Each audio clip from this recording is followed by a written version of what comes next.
नमस्कार। हम व्याख्यान की एक श्रृंखला का यहाँ पर आयोजन करते आ रहे हैं।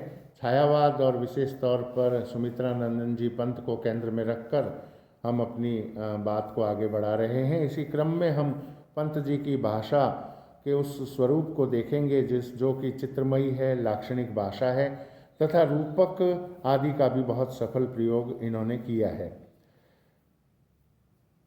तीव्र मर्म वेदना जगाने वाली उनकी भाषा की शक्ति पूरी प्रतिष्ठा के साथ स्थापित हुई है। एक दो उदाहरण हम यहाँ पर देख सकते हैं।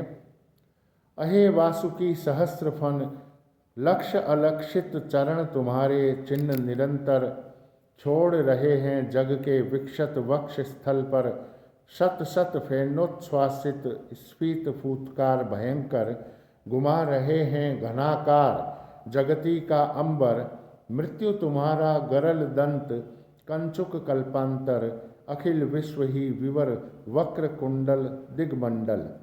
इसी तरह से देखिएगा उनकी प्रसिद्ध पंक्तियाँ।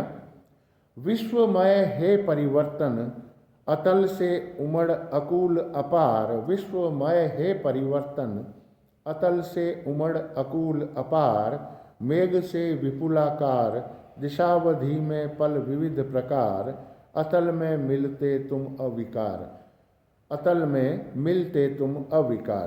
पहले तो कवि लगातार सुख का दुख में, उत्थान का पतन में, उल्लास का विषाद में, सरस सुषमा का शुष्कता में और म्लानता में परिवर्तन सामने लाकर हाहाकार का एक विश्वव्यापक स्वर सुनता हुआ क्षोभ से भर जाता है।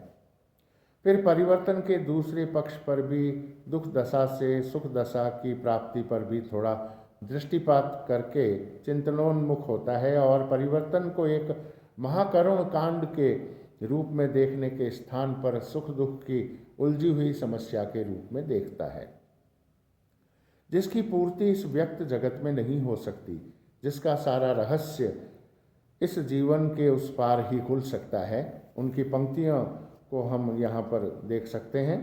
आज का दुख कल का आह्लाद, आज का दुख कल का आह्लाद, और कल का सुख आज विषाद, समस्या स्वप्न गूढ़ संसार, पूर्ति जिसकी उस पार। इस प्रकार तात्विक दृष्टि से जगत के द्वंद्वात्मक विधान को समझकर कवि अपने मन को शांत भी करता है।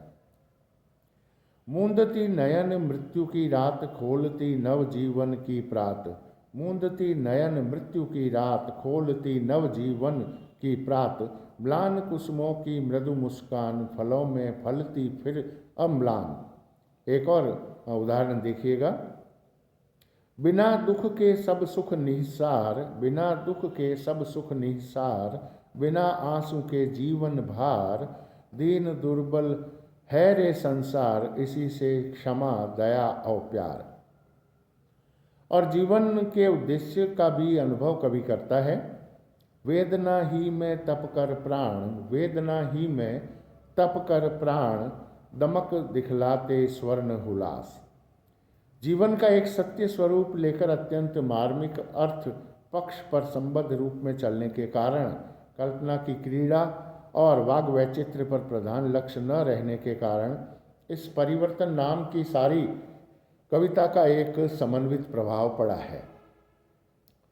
पल्लव के उपरांत हम गुंजन में पंत जी को जगत और जीवन के प्रकृत क्षेत्र के भीतर बढ़ते हुए पाएंगे अगले व्याख्यान में। तब तक के लिए बहुत बहुत शुभकामनाएं।